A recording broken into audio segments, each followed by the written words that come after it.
how excited should the Miami fans be? Because when I'm looking at their schedule, I don't see just this, this gauntlet of juggernauts, but I see a clear path to the college football playoffs.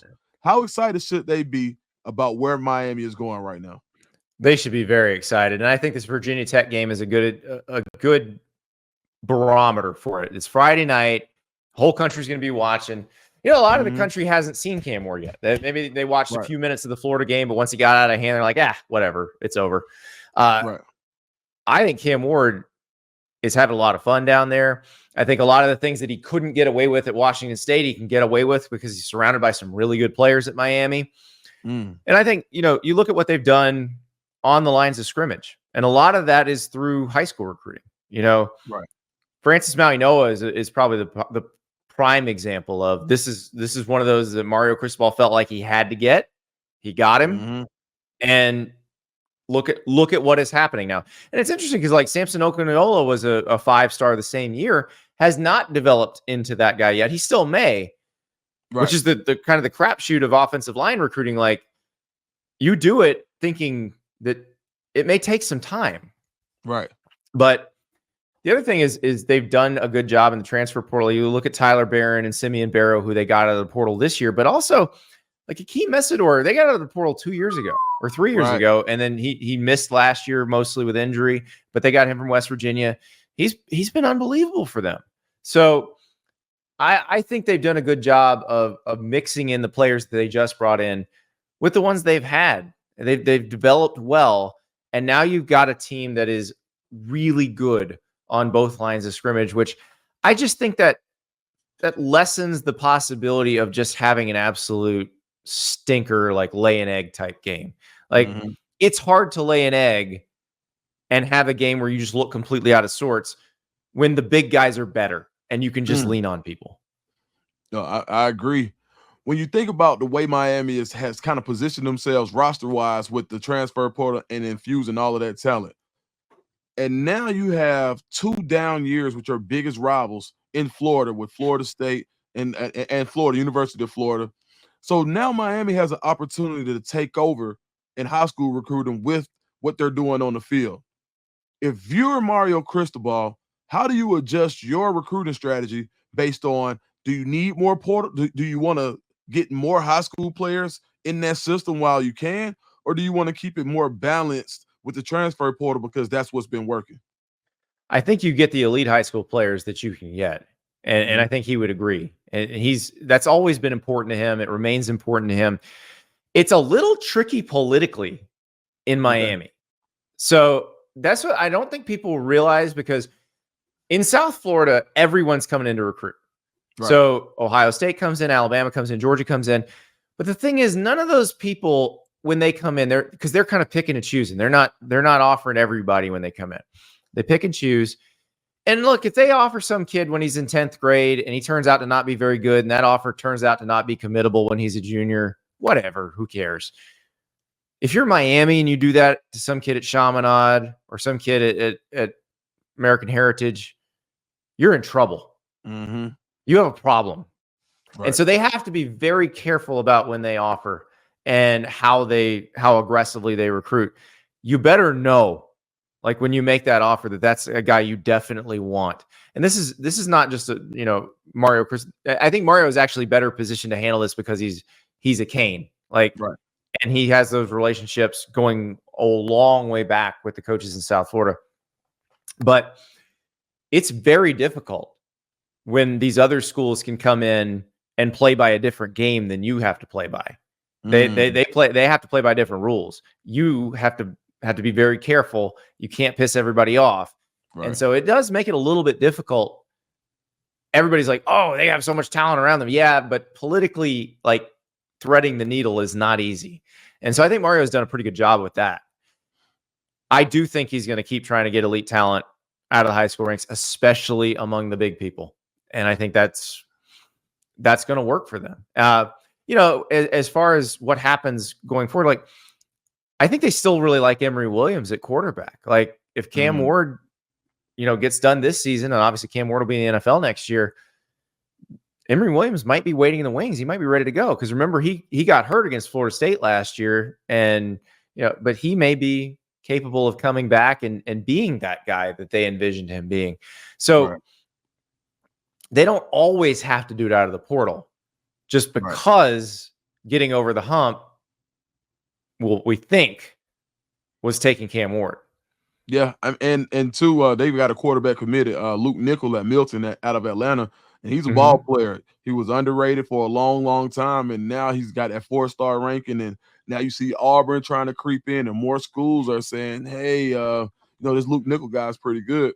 And I know Miami likes him because there was a quarterback last year, last spring actually, that was in the transfer portal that I'm privy to a conversation where, they asked Miami, "What do you think about bringing him in?" He's a younger guy, and they was like, "Nah, we got Luke Nickel. We're okay." Right, and that's the thing. If they like him, they like Emory Williams. You roll with those guys, and then if that doesn't work out, you can grab a guy out of the portal who's got 1 year left, like they've done with Cam Ward. I think I think they've shown you can do that either way, but you need to have a constant pipeline of development from the high school ranks because that is how you sustain. Man, when you watch Miami, if you had to pick one position group that they may need to backfill through the high school ranks more than any other, excluding quarterback, what position group do you think that Miami should focus on when it comes to recruiting going forward from the high school ranks? Well, I think it's still D-line. And look, they signed good D linemen in the 24 class. Right. They're not playing yet, but they signed highly rated D linemen. Right. That's the problem is with the big guys, you just don't guarantee they're going to play right away. Like you may need a year or two to get them ready. So just keep doing that. Like never stop. Always have a number in your mind of offensive and defensive linemen that you want to sign every year out of the high school ranks and just do it every single time. If they leave, they transfer, they leave. But have those guys developing in your program so that you can make sure you don't run into a situation where you don't have a very good offensive or defensive line and you got to try to do it out of the portal because that's always going to be hard. You're Mario Cristobal. I'm another 5-star D lineman. I really value the game day experience, and I want to do Tiger Walk or the walk to the stadium from campus. How do you sell me? How do you sell me Hard Rock not being on campus? Oh, I think I'm taking you to a nice Cuban place. Yeah. I'm filling you up with moro rice and maduros and a little roast pork. And I'm like, listen, that's 7 Saturdays a year, bud. And oh, by the way, Hard Rock gets pretty electric when we're winning. Right. And if you come, we'll be winning. Right. But yeah, you got to do it like that because you can't compete with the Tiger Walk. You can't compete with the Vol Walk. Like you just have to let that go. Like they have that and you don't. Right. So you gotta talk about what you got. So the other 300. I'm bad at math, but the other 358 days a year, you're living in Coral Gables. Yeah. How's Tuscaloosa compared to that? So like that.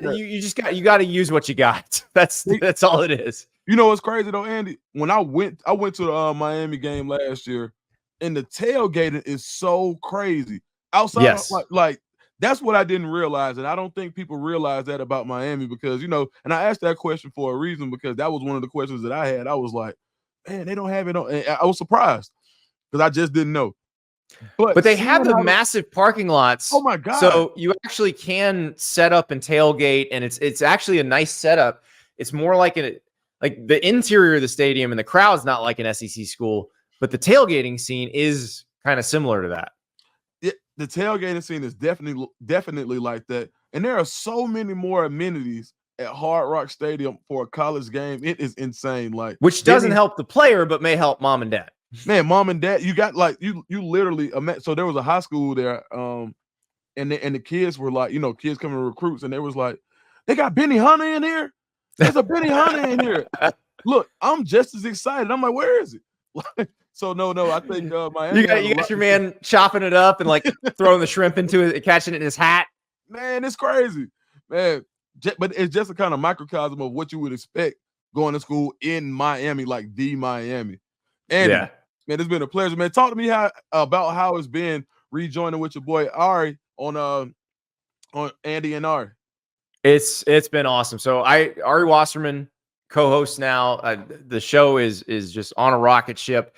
Ari and I worked together at The Athletic. We were waiting on Ari's contract to run out. It did. We got him. Yeah. And we have so much fun every single day talking college football. You're going to see Ari on with Dukes and Dukes on with us. And it is a blast. So the On3 Sports YouTube channel, Monday through Thursday, 9:30 a.m. Eastern time. And then after the games on Saturday nights, 11:30 p.m. Eastern time. And then we're popping in on videos throughout the day. It's so much fun. Ari is a sick and twisted mind. We'll occasionally ask him what his most recent Google search is, and we'll just blow your minds. But he looks at the world in a very different way, and it helps me because it causes me to start looking at things in different ways too. Right. So you get some weird conversations, but also like we've got one. We started talking about it on Monday's show, but we had to do the picks, and I was like, no, let me write about this, and then we're going to talk about this fully on Tuesday. And Dukes, this may be a show for you too. Okay. Because I this is very much a recruiting question as well as it is a transfer portal and roster management question. All right. So I'm going to throw this out to you. So we may be filling the 5-star flex for the rest of the week here. All right. You look at you look at Oklahoma's situation and Kansas State's situation. Okay. They had a very highly rated recruit that they were super excited about. They let a veteran walk because they had a very highly rated recruit at quarterback that they were excited about. Would Dylan Gabriel have helped Oklahoma against Tennessee on Saturday? Yeah. Would Will Howard have helped Kansas State against BYU on Saturday? Absolutely. Yeah. But it's not as simple as that. It's a lot more complicated terrain. There's a lot of different things you've got to consider. But I do think we may have to change the way we think about quarterback recruiting in general. Mm-hmm. Everybody, coaches, players, fans, collectives, you name it. So we're talking about that on Tuesday's show on Andy and Ari on 3. And I'm guessing 5-star flex is probably going to hit that a little bit too, because as this goes forward, it's going to evolve in a really interesting way. Yeah. I agree. I mean, you basically have to have a separate fund just to have and you got that has to be a Dukes, you follow the NFL. Like, when does an NFL team let a good quarterback hit free agency? Usually when they got another one when he's old. Never. They never do. They don't even try. Like, is Dak Prescott the answer for the Cowboys? Like, is Dak Prescott ever going to win a Super Bowl for the Cowboys? I don't think so. Mm-mm. But they gave him a new deal because it's less risky than trying to find somebody better than Dak Prescott in the draft. Because what if you don't? No, you're right. I mean, I think the only quarterback who's recently reached free agency, like the only one was Kirk Cousins. I can't think of another one. That's it. And it was his age, and he's coming off an Achilles. Like, if Kirk Cousins 5 years younger, the Vikings don't let him walk. Man, Daniel Jones got the bag after 1 year. Good Thank gracious. You can right now. That was a bad decision that we're finding out. But I think what you're finding out is they feel like the safest move is if you have a bird in the hand, you keep it, because the chances are is you might wind up with a worse situation. It's different in college because of how much eligibility is remaining. Like, Jackson Arnold had 4 years of eligibility left. Avery Johnson had 3 years of eligibility left. Dylan Gabriel and Will Howard had 1. But if you're Brent Venables and I gave you truth serum right now, would you have now moved heaven and earth to try to keep Dylan Gabriel? Even though I laid out in the column, that situation was very complicated. I don't know that they could have kept him anyway, but they didn't really try either. So, yeah. Well, I'll tell you what. When you think, I think to your point, you have to keep the bird in the hand. Has to be the mentality that you take now, because think about this. All right, we were. Excuse me, I'm gonna edit that. Auburn was so willing to let Robbie Ashford go, and I'm not saying that Robbie Ashford is the second coming of Cam Newton by any means, but do you not think that you would have liked to have Robbie Ashford against Arkansas this weekend? Like, as an option? As an option. I mean, and look, I'm not saying he's just a world beater, but Shane Beamer, literally almost got a victory against LSU with with Robbie Robbie Ashford in the Ashford. Yeah. second half. He I'd almost rather did. have Lenore Sellers for sure, but yes, I'm with you. Yeah. Yeah, I mean, so when you've got a guy that has documented production, even if it's not world-beating production, you got to keep him at that position, because if we don't see anything right now, we see that is the most pivotal position in football, and it doesn't matter what level you're on, from Pee-wee all the way to the pros. If you got a quarterback, you got to hold on to him. And it's really crazy that you bring that up, because that's the thing here going on in Atlanta. You've got quarterbacks at the high school ranks that are saying, "Oh, well, there's a 5-star in front of me, or there's a 5-star behind me, and I'm a 4-star, so I need to go because I'm not going to get the opportunity to play." So if those years don't line up, then you'll see a guy who has crazy potential go to another school or a lesser school in order to play. So yeah, I can't. First of all, I can't wait to read the article. And Yeah. Well, and I want to hear like your viewers' takes on it, because these are people who follow recruiting closely, and I think people who follow recruiting closely are really going to have to rewire their brains soon, because like I live in Gainesville, so I've been hearing about DJ Lagway forever, and people were up until the Texas A&M game, people were saying, well, you have to at least give Billy Napier a chance because DJ Lagway might transfer. If he transfers, he transfers. There's always another quarterback. right. Always. Like, you'll fall in love with the next guy too, I promise. But I was thinking about that with Oklahoma, because I was like, I'm pretty sure I know when Jackson Arnold committed, but let's just go check. Jackson Arnold committed 8 months before Dylan Gabriel ever played a game in Oklahoma. So their love affair with Jackson Arnold has actually been going on longer. But the problem is they were in love with the idea of Jackson Arnold, but the reality of Dylan Gabriel, at least in 2024, is that he's better than Jackson Arnold. Right. Today, he is better than Jackson Arnold. And do you think, now let me ask you this, just cut and dry, do you think Oklahoma wins that game with Dylan Gabriel? No. But I don't think they give the ball, like when they force those turnovers, they don't give the ball right back. I think it would have been down to the wire, one possession game. Maybe they win. It's not a guarantee that they would have won, but it would have been a different game.